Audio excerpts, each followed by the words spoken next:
Hello friends, आप सभी का स्वागत है part 2 of topic eukaryotic transcription में। हमने डिस्कस किया था पहले पार्ट में कि यूकैरियोटिक ट्रांसक्रिप्शन में कितने प्रकार के आरएनए पॉलीमरेज का इन्वॉल्वमेंट होता है। तो देखते हैं यूकैरियोटिक ट्रांसक्रिप्शन जो प्रोसेस है यह किस तरह से कंप्लीट होता है।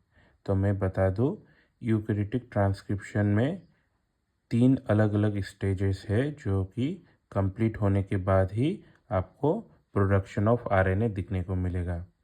उसमें से सबसे पहला जो पार्ट है उसे हम कहते हैं इनिशिएशन ऑफ ट्रांसक्रिप्शन। तो ये इनिशिएशन क्या होता है? ट्रांसक्रिप्शन का जो शुरुआत होता है उसे हम कहते हैं इनिशिएशन, जहाँ पर डीएनए में बहुत सारे प्रकार के प्रोटीन का एसोसिएशन होता है और आरएनए पॉलीमरेज का एसोसिएशन होता है। ये इनिशिएशन फिर से डिवाइड होते हैं बहुत सारे सब ग्रुप में। पहला जो स्टेप है उसे हम कहते हैं प्रोमोटर रिकॉग्निशन। आप सभी को मैं बता दूं कि जो स्ट्रक्चरल जीन है और जो जीन ट्रांसक्राइब होने वाला है जिससे एमआरएनए बनने वाला है, उस स्ट्रक्चरल जीन में आरएनए पॉलीमरेज डायरेक्टली बाइंड नहीं होता। तो वो सबसे पहले बाइंड होता है विथ जनरल ट्रांसक्रिप्शन फैक्टर। तो ये जनरल ट्रांसक्रिप्शन फैक्टर कुछ और नहीं, एक तरह के प्रोटीन होते हैं जो कि बहुत सारे अलग अलग तरह के प्रोटीन से बने होते हैं, जिसे हम एसेसरी प्रोटीन्स भी कहते हैं, और ये एक लार्जर ग्रुप होता है। तो जीटीएफ जनरल ट्रांसक्रिप्शन फैक्टर जब स्ट्रक्चरल जीन के प्रोमोटर स्ट्रक्चर जो कि जीन ट्रांसक्राइब होने वाला है उसका प्रोमोटर रीजन होता है। आप सभी को मैंने प्रीवियस वीडियो में बताया था। और अगर आपको प्रोमोटर के रिलेटेड वीडियो चाहिए तो मैं आप सभी को बना के दे सकता हूँ, कमेंट में बताइए। तो general transcription factor structural gene के अप स्ट्रीम जो कि प्रोमोटर रीजन पाया जाता है उस रीजन को रिकॉग्नाइज करते हैं और प्रोमोटर रीजन के स्पेसिफिक सीक्वेंस जिसे हम टाटा बॉक्स सीक्वेंस भी कहते हैं उसे रिकॉग्नाइज करके अपना टाटा बॉक्स बाइंडिंग सब यूनिट से अटैच होते हैं।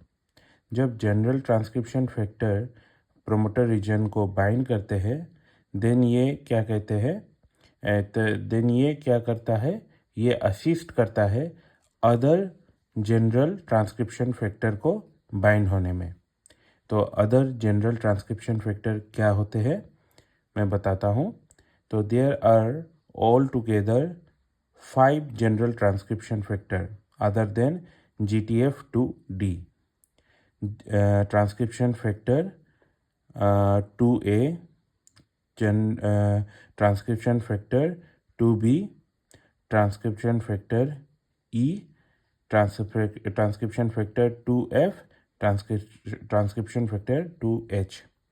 तो जनरल ट्रांसक्रिप्शन फैक्टर TF2D जब अपने TATA box binding protein subunit के साथ प्रोमोटर के साथ बाइंड करता है तो ये असिस्ट करता है और भी जनरल ट्रांसक्रिप्शन फैक्टर को बाइंड करने में, साथ ही साथ ये आरएनए पॉलीमरेज 2 को भी असिस्ट करता है प्रोमोटर के साथ बाइंड होने में। इसके साथ साथ जो जनरल ट्रांसक्रिप्शन फैक्टर का और एक जो एसेसरी प्रोटीन है जिसे हम कहते हैं ट्रांसक्रिप्शन फैक्टर 2H, वो बहुत ज़्यादा इम्पोर्टेंट है। किस लिए इम्पोर्टेंट है? क्योंकि ट्रांसक्रिप्शन फैक्टर 2H का कैपेबिलिटी होता है टू अनवाइंड द डीएनए, जिसे हम हेलिकेस प्रॉपर्टी भी कहते हैं। तो बेसिकली TF2H क्या करता है, आपके दो न्यूक्लियोटाइड के बीच में जो हाइड्रोजन बॉन्ड होते हैं उसे तोड़ देता है और 2 डीएनए स्ट्रैंड को सेपरेट कर देता है। साथ ही ट्रांसक्रिप्शन फैक्टर 2H का फॉस्फोराइलेशन प्रॉपर्टी होता है, मतलब वो फॉस्फेट ऐड कर सकते हैं। तो ये फॉस्फेट किस जगह में ऐड करते हैं? वो ऐड करते हैं CTD domain of RNA polymerase 2। तो ये CTD डोमेन क्या होता है बता देता हूँ। जैसे कि आप सभी को पता है आरएनए पॉलीमरेज एक तरह का प्रोटीन ही होता है। सो ये प्रोटीन आप सभी को पता है protein is made up of amino acid, और अमाइनो एसिड में आपका कार्बोक्सिलिक ग्रुप एक कंपोनेंट होता है और एक है एमिनो ग्रुप।